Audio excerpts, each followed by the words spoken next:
Hello, this is Lenny Wallace, and today I am going to be putting together a video on how to repair or replace your boat seats in a Ranger Comanche boat. I have a 96 Comanche, a 482, and I ordered some new boat seats from bassboatseats.com, and after I got them in, I realized that it was real funky because you had to take the old seats out, which came out with a piece of fiberglass. Anybody that's got a Ranger that has dealt with this problem or issue knows what I'm talking about. So I'm going to go through step by step of what we did and fix that, and I couldn't find anything online, so I thought this may help someone out there. The first thing that I will tell you to do is on the front of your seats, down close to the bottom, there should be 2 screws, one on each side. Take those out, lift it up a little bit, and the back of the seat should come out. The existing seat should come out on the 3 hangers. Once you get there, I'll walk you through where we're at. All right, hope you enjoy it. Just took all the videos and put them in different clips. All right, Tim is taking apart the old seat and pulling the vinyl off, and the foam and all that. We've got our feet committed now. You mean can't use this again? Yeah.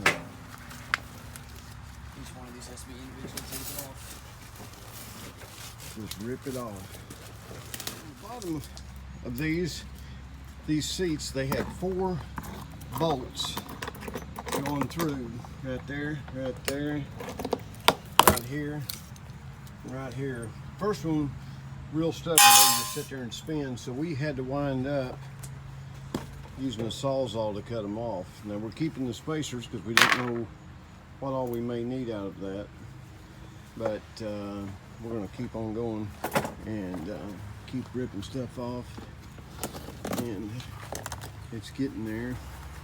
We are trying to salvage and save this fiberglass plate as much as we can. So this is slowly getting there, ripping all the insides out.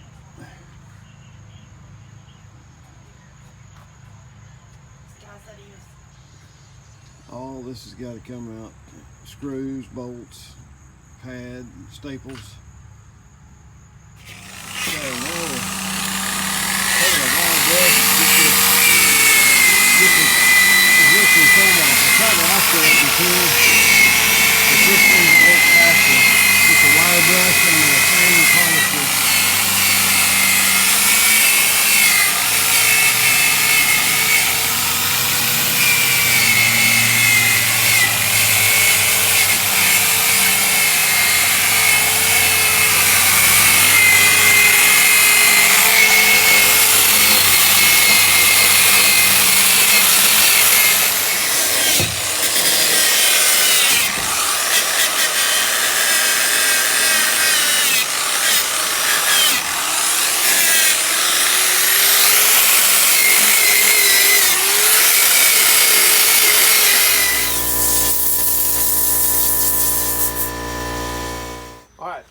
We went and found some carpet, and we're going to carpet the whole thing because the seat sits back a little bit, about 1.5 inches on the front, and you're going to have a little bit of reveal here and a little bit of reveal here. And I didn't want to cut this fiberglass plate down in the back, so the deck comes up to about right here. So decided to leave this about this much higher. You'll know what it's about if you're looking at this and you've got the same kind of boat. So what we're going to do is we're just going to wrap this for right now and seam it all together and just leave this up as support for the back of the seat once we get them in. So we'll show you progress as we go. This is probably one of the hardest steps of the whole job, is putting this carpet around this platform, which is real thin. If you can take a look and see, have to wrap around that, and but it's getting close. We've just about got it in, and once we get this in, we'll be ready to start mounting the seats. We're just about finishing up with the carpet right now. It's a little pain in the rump. This is the hardest part of it, I'm sure, because We had to tuck everything, roll it under, do all the wrap it around and everything. And this right here, this part right here is the only part, the front of the seats that you'll see, and right in here in the front of the step, the small seat right in the center. This right here where we had to seam it, you'll never see it because the seat comes up to about right here. But I think it's going to be all right. We wound up getting this carpet, a piece of indoor-outdoor marine grade carpet at Lowe's. I think it was like, for this piece, a 6x8 piece was like 18 bucks, something like that, 16 bucks, I can't remember. But it seems to do the trick until I recarpet my boat, and I'll take care of it then when I recarpet it. All right, we've got it now to where all the carpet's on, and it took some time. Went ahead and cut out for the 3 holes on the brackets that's already mounted on the boat, which you guys that has the Ranger Comanche boats, you'll know what I'm talking about with this if you're already watching it this far. But we had to cut several times. The one thing that I would say that if you, the tools that you're going to need are, if you decide to do the carpet yourself. Like I said, we bought this carpet at Home Depot, I believe, or Lowe's, one of the two, I can't remember. Just indoor-outdoor carpet. It matches my carpet kind of good right now. But what we wound up doing was we set the piece of carpet in place and kind of rough cut it in. We left it a little bit long. And for like the corners, you have to, we did the back first and then rolled it over. And once we did that, I just made my cuts here and put all my seams on the inside. But on the inside corners, where we had to cut them, what we did was you just bunch it up and you kind of work it this way and work it toward that corner, and once you get it, you're going to get a fold. And once you get that fold, that crease, you kind of put it at like a 45-degree angle off of it, and you just zip it off and then overlap it and then cut it in, rough cut it in, and just keep working it in. One of the main tools that you're probably going to need, get you a heat gun or a glue gun, because there's a lot of times that that glue won't set up because of humidity or whatever. We used the indoor-outdoor glue. And I have used a lot of different types of indoor-outdoor glue. Realistically, this glue yesterday or last night didn't hold very good. Today, it set up pretty good. I'm sure it had something to do with the humidity or whatever. But what we did find that worked a little better was when we, you did half of it, glue it up, fold it back in, roll it, get it secure, fold back the other half, and glue it up.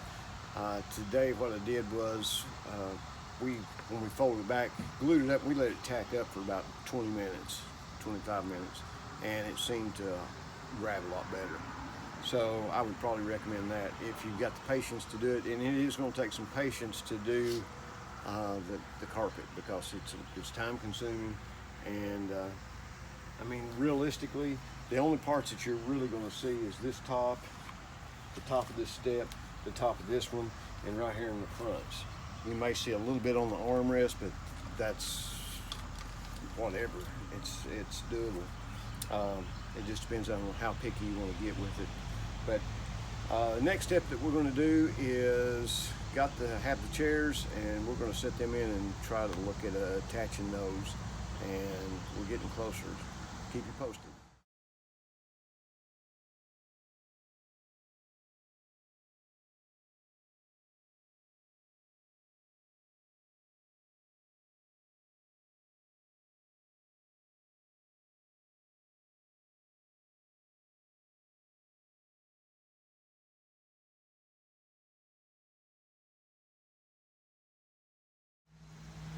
All right, put the seats in.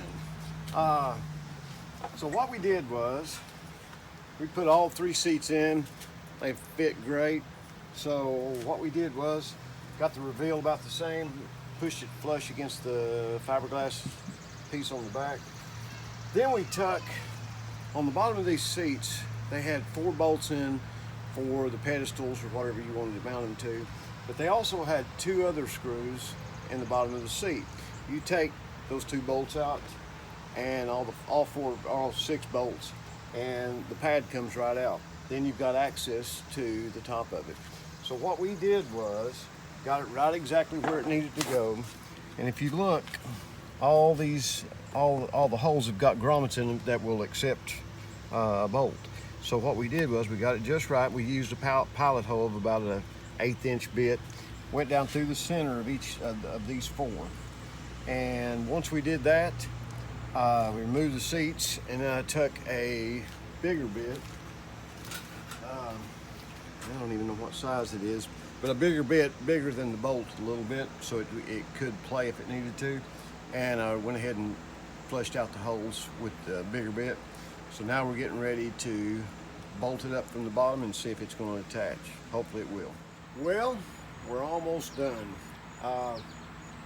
Got the seats in, and once we did take the cushions out and pilot hole down through, we ran the bolts up in, everything was great.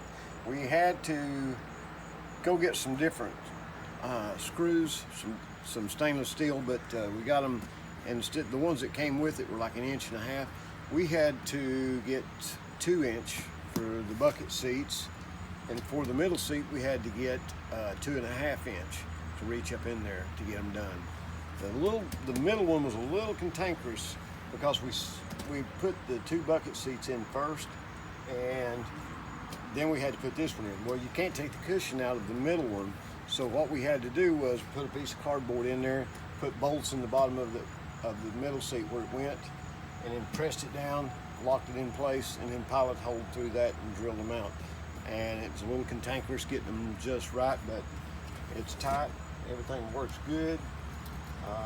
So next step, we're going to go put it in the boat and see what it looks like. Last thing before we set this in the boat, I got to thinking about it. There's that gap between the top of the gas tanks and the bottom of the seat once you put them back in the boat. So what we did was we had some rubber pieces that was like 24 by 24 pieces of rubber, real thin. And so what I did was, to keep from these screws hitting the top of the gas tank by chance, which I doubt they will, but if they do, I added 2 layers of this rubber on.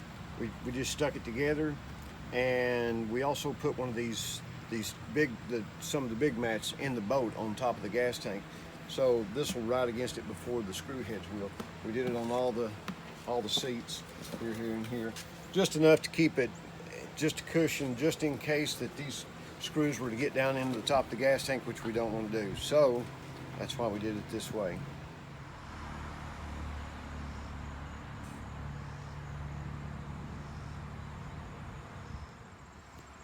Well, they fit like a glove. Everything's solid, mounted up. Looks really good. The carpet was just a little bit different shade, just what it looks like from behind. What we got finished, complete boat set for you, and I hope everybody can enjoy this, because I looked online forever trying to find something that would go through a Ranger boat that had this kind of issue. So I'd already made my call back to bassboatseats.com and was ready to send them back, because as they said, they're not going to work. But did a little research, a little elbow grease, a little hard work, we got them to work. So I hope this is helpful to somebody. I mean, the only tools that you really need to do the job is you need some carpet to wrap that with. We used a metal grinding bit for a polisher grinder, and that got rid of the old foam. We had to get some different bolts for the seats, of course, but everything else was pretty simple. Used our carpet stuff, and it all looks pretty good. So I hope you enjoy it, and we appreciate you watching.